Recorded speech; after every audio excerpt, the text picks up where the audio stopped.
Jadi 4 perkara. Yang pertama, Allahumma inni a'udzubika min qalbin la yakhsha. Aku sangat berlindung kepada Engkau ya Allah, janganlah sampai terjadi hati saya itu tidak khusyuk lagi. Ini bahaya ini. Mulai bahaya, mengancam kepada manusia kalau hatinya tidak khusyuk lagi. Hati khusyuk yaitu hati itu tentu jelas tujuannya kepada Allah.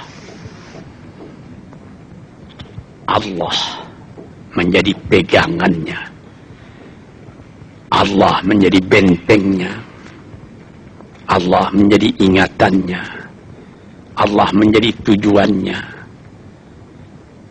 Dan kepada Allah dia kalau sembahyang menghadapkan diri, menghadapkan hati, maka permohonan kita yang pertama kepada Tuhan, ya Tuhanku, janganlah sampai hati saya ini tidak khusyuk lagi. Sebagai orang Islam, kita sembahyang 5 waktu. Di dalam Al-Quran dikatakan sembahyang itu ialah khusyuk, terpadu ingatan kepada Tuhan. Tapi kalau kita sudah, hati itu sudah mulai ditumbuhi penyakit, walaupun sembahyang, mulai sejak Allahu Akbar, pikiran sudah menjalar kepada yang lain.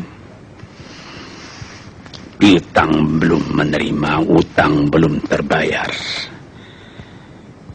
makanan belum masak, macam-macam lah yang teringat. Padahal kita dalam sembahyang. Ini apa arti sembahyang tadi lagi? Ini sudah mulai berbahaya ini. Banyak orang yang tidak meninggalkan sembahyang, tapi tidak ada bekas dari sembahyang itu kepada kehidupannya.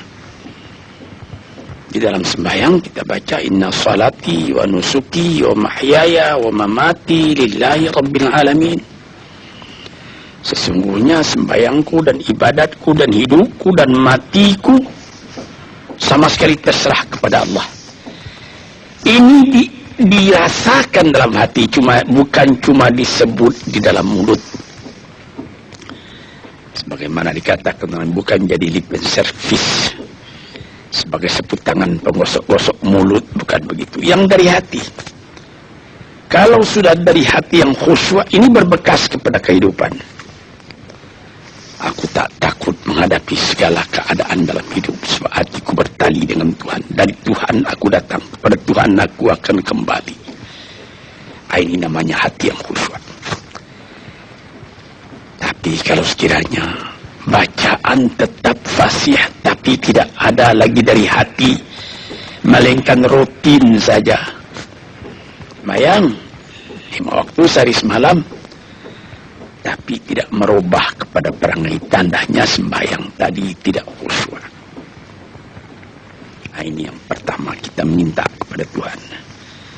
Janganlah sampai kita mempunyai hati yang tidak khusyuk, hati yang tidak teringat kepada Allah. Kalau hati tidak ingat lagi kepada Allah, maka segala pekerjaan yang terlarang sudah ringan saja kita mengerjakan. Menipu, berdusta,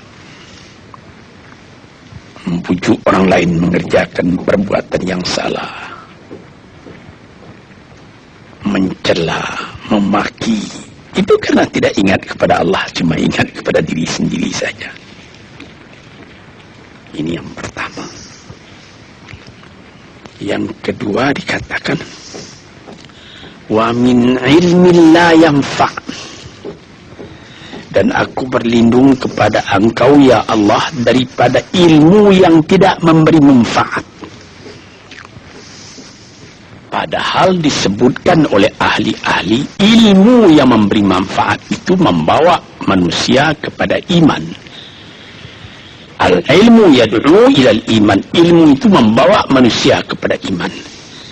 Sekarang sudah ilmu banyak, tapi tidak membawa kepada iman, melainkan membawa kepada celaka. Sudah maju kepandaian orang, ilmu, pengetahuan orang, teknologi orang, sains orang, knowledge orang, dan segala macamnya. Tapi tidak ada manfaatnya kepada manusia. Cuma bahaya karena ilmu tadi yang datang kepada manusia. Sebagaimana ilmu manusia di abad ke-20 yang sangat penting, yaitu tentang tenaga atom. Maka timbullah bom atom, bom hidrogen, nuklir, sehingga manusia diancam sekarang ini oleh bahaya atom itu di mana-mana. Apabila kita lihat di televisi bagaimana mengadakan demonstrasi di Australia, di Jerman Barat, di tempat-tempat yang lain, melihat bagaimana bahaya atom itu kalau terjadi perang dunia yang ketiga. Ya Rabbi ya Karim, bom atom yang jatuh di Hiroshima itu belum ada artinya dibandingkan dengan bom yang sekarang, yang sedang disimpan oleh kerajaan-kerajaan, oleh negara-negara besar untuk menghancurkan. Nah, ini ilmu ini. Tetapi ilmu yang membawa bahaya, bukan saja tidak memberi manfaat, bahkan memberi bahaya. Di sini terasa oleh kita bahwa ilmu yang ada itu pun mesti dikembalikan atau dikendalikan oleh iman.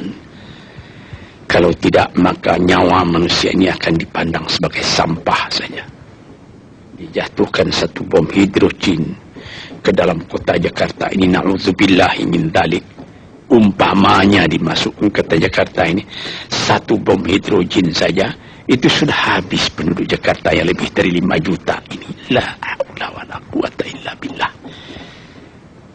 Nah, ini diminta kepada Tuhan, ya Allah, majulah ilmu manusia, majulah teknologi manusia, tetapi jangan hendaknya kemajuan itu membawa kepada bahaya. Jangan ilmu pengetahuan itu membawa kepada yang tidak memberi manfaat. Ini doa yang kedua kepada Allah, Tuhan sarwa sekalian alam. Yang ketiga disebut lagi, wa min nafsin la tashba'u, dan aku berlindung kepada Allah daripada nafsu, daripada diri, daripada ego, daripada tiap-tiap masing-masing diri ini yang tidak merasa kenyang. Ini juga bahaya besar.